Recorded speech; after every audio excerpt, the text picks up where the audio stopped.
Okay, what's up po? Magandang hapon po. O anong oras mapanood nyo to sa buong mundo? Ngayon po, hindi po kasi ako mapalagay kung hindi ko po sasabihin itong first na kuha ko po ito. Bigay po ng paalala sa inyo o mga gusto niyo po ng katanungan. Mangyari lang po, mag-chat lang kayo. I-follow naman nyo po, follow nyo itong aking munting channel. Munting channel, follow nyo po para po maraming maka-alam kapag ang isang tao ay magkakaroon ng karamdaman na masasabi natin na pinakamahirap na karamdaman. Ako po ay ibig ko lang po ibahagi sa inyo. Ako po ay isang Bisaya. Pasensya na po kayo sa Tagalog ko dahil inaano ko lang po kasi marami para maintindihan po ng lahat.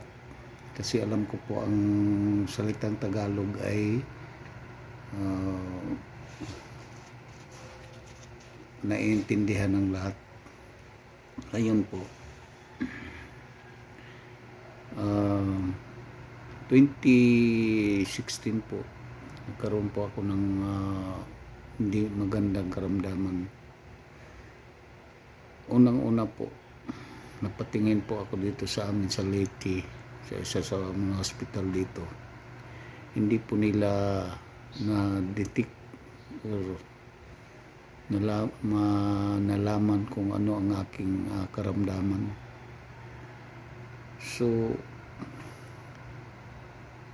napatingin po ako ng sa albularyo. Patingin po ako sa albularyo sa oras na iyon. Iyon, sasabihin, alam mo naman kung anong sasabihin ng albularyo. Sasabihin na nakulam na naman. Yun naman talaga. Pero alam ko sa sarili ko na hindi talaga.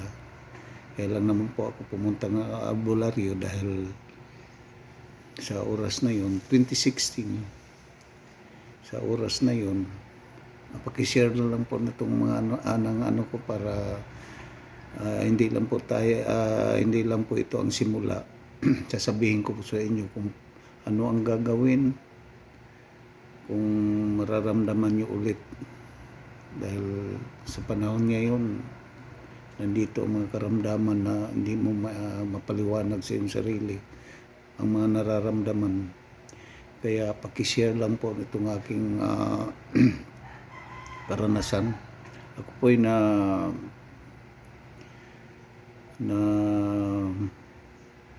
diagnose na may cancer noong 2016.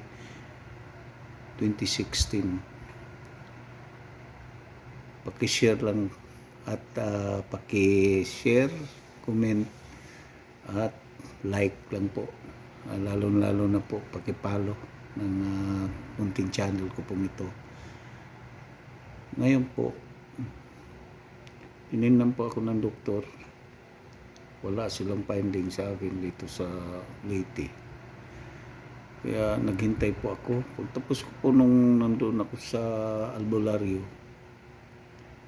talagang di na ko na po malaman ng aking sarili. Pahinga na po ako. Alam nyo ba, 5 days wala na akong kain. Tsaka yung panlasa ko wala na talaga. Kaya ang ginawa ko na lang po, magdasal kay Jesucristo, Panginoong Jesucristo sa oras na yun. Kaya sinabi ko sa aking mga kamag-anak, lalo na sa kapatid ko, sa anak ko, si Lucky, at sa kapatid ko, si Inday Faye, sa pamilya ko na wala na, hindi ko na kaya, bibigay na yata ako. Kaya sa panahon na yon, sabi ko, last kung na natin talaga ito. Pinilit ko pong magpatingin sa Cebu. Doon po ako, Cebu City po.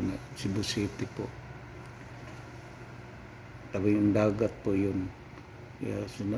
Kaya doon po nakita ng pagsusuri sa akin, nakita ng doktor na may cancer na ako. Kaya pinayuhan niyo po ako ng doktor na magpa-chemotherapy. Alam niyo ba, marami pong nagsabi na wala na, delikado na pag magpa-chemo ka. Sabi ko, bahala na ang Diyos. Sabi ko, bahala na ang Diyos para siya na ang bahala sa buhay ko. Kaya napakimo po ako ng siyam na session, ang tawag na siyam na beses. Alam niyo ba kung makimo ang tao, wala na, para ka ng